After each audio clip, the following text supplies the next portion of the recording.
Khamzat Chimaev finally moves up to middleweight and faces former belt challenger Paulo Costa.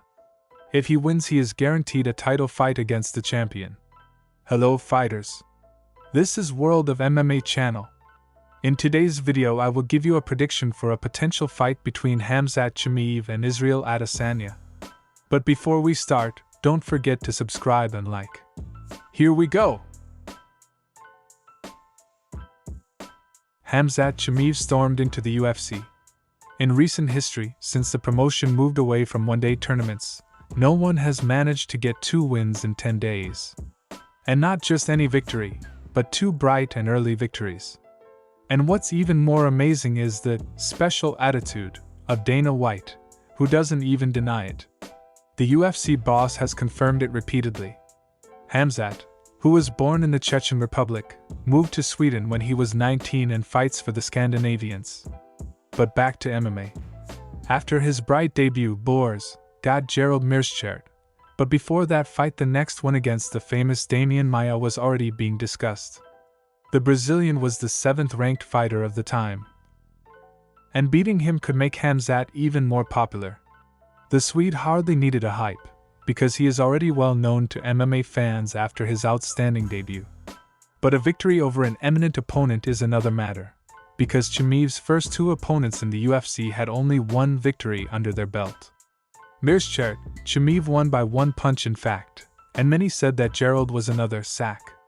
Tell that to Makhmud Muradov, whom the American strangled, interrupting the Uzbek fighter's streak of 14 wins. Khamzat never got the fight with Maia. He got coronavirus, recovered for a long time, and even announced the end of his career.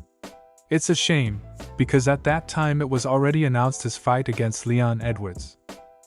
A victory over which would have practically guaranteed Boers a title shot.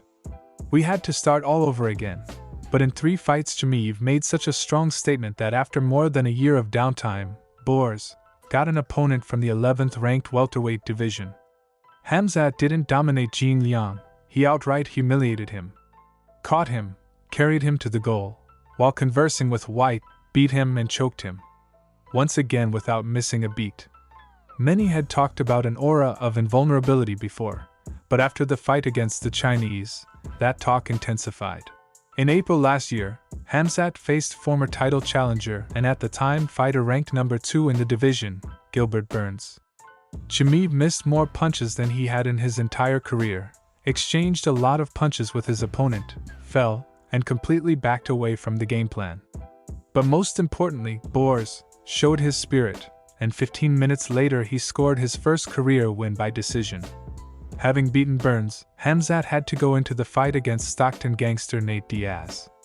The fight was supposed to be at welterweight, but Khamzat was unable to make the weight due to his doctor forbidding him to raise the remaining pounds. As a result, Diaz refused to fight Chimaev, and experienced welterweight Kevin Holland came out against the Chechen. But this fight was held at intermediate weight. Khamzat started the fight with a struggle and again finished it in the first round by strangling Holland. Israel Adesanya has a crazy amount of experience, 80 fights in kickboxing, several fights in boxing, and that's just in the pros. And also 23 victories in mixed martial arts, 12 of them in UFC. And often together with the victory and a bonus of 50,000. Israel is the most versatile and technical puncher, perhaps even in the history of MMA. And before the fight with Romero, which was boring, he took the title in a brutal manner from Whitaker, who, in turn, spent 10 bright rounds against the same Cuban. And then Israel knocked out the undefeated Paulo Costa in a one-sided fight. After which he attempted to become a double champion. In March 2021, Adesanya accepted Jan Blachowicz' offer and moved up to light heavyweight to take the title from the Polish fighter. It came out unsuccessfully, but Adesanya steadfastly accepted that disappointing defeat and decided to return to his home division for a rematch with Martin Vettori. The Italian is essentially the only one who has been able to compete with Israel in the middleweight division during his time in the UFC. Although there was still a war with Gastelum, but the way Adesanya spent the final round says that Kelvin was good, but lost by decision. Out of the top 10 rankings, he beat everyone who deserved a title shot, and Vettori and Whitaker twice.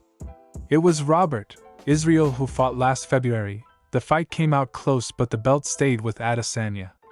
He later beat Cannonier without any problems. This was followed by 2 fights against Alex Pereira. In the first fight, dominated the entire fight and in the end missed a punch and lost by TKO. And in the second fight he took his own, knocking out the Brazilian already in the second round. Let's start with the striking technique of Israel Adesanya.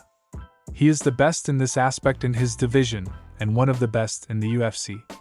His kicks and jabs and hooks terrorize every opponent. Due to his tall stature, he keeps his opponents at a distance and breaks them up. He also has knockout power that has knocked out Whitaker, Costa and Pereira. Adesanya has defeated all the tops in his division thanks to his style. Now let's talk about Chimaev's striking technique. What can you say about Khamzat's striking? As I've said more than once, Chimaev has no base in his hands. He can't box well. What can you do? But God gave him an excellent power of punch. If you don't believe me, you can watch his fight against Ikram Aliskerov and Gerald Meerschaert. Chimaev's power was clearly shown there. But as I said before, Chimaev is not so strong in boxing technique. We could see it in his fight against Gilbert, who had no problem getting away from Khamzat and counterattacking twice as hard. So he has to be very careful in the stand-up against Adesanya. He must be aware of the fact that in this fight the stand-up will not be on his side. If he refuses to take that factor into account, the night may be sad for Chimaev. If we go to the definition of the favorite, here I think Adesanya will be better.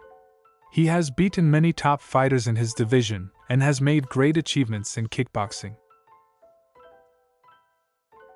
Let's start with the wrestling, and this is where Khamzat can start to build his game, as that's where he likes to end his fights. Kevin Holland and many other UFC fighters have been hurt by the Chechen fighters' wrestling. Khamzat has always had that trump card in his pocket and uses it in every fight. But that's if you don't count the fight with Burns. From the very beginning of the round, Khamzat presses you against the cage, and then with an amplitude throw throws you down, or drags you across the octagon to his corner. It's happened before in Khamzat's practice, but in this fight it won't be as easy as it seems. His opponent is not bad at wrestling either. Israel has some skills on the ground, which we'll talk about later. So Chimaev has to prepare with full dedication and understand in what situations it's better to transfer. Adesanya will definitely be stronger than many of the opponents Khamzat fought against. At least, I think he'll be superior to Gilbert. Now let's move on to the Adesanya wrestling. Israel is progressing in this aspect with each fight. In fights against wrestlers, he does a great job of defending against takedowns. But in the puncher's fight against Pereira, he was moving the Brazilian to the canvas by himself and controlling from the top.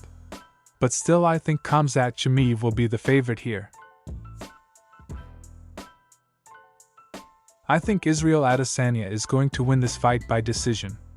Israel will be able to defend against takedowns and get outscored in the stand-up.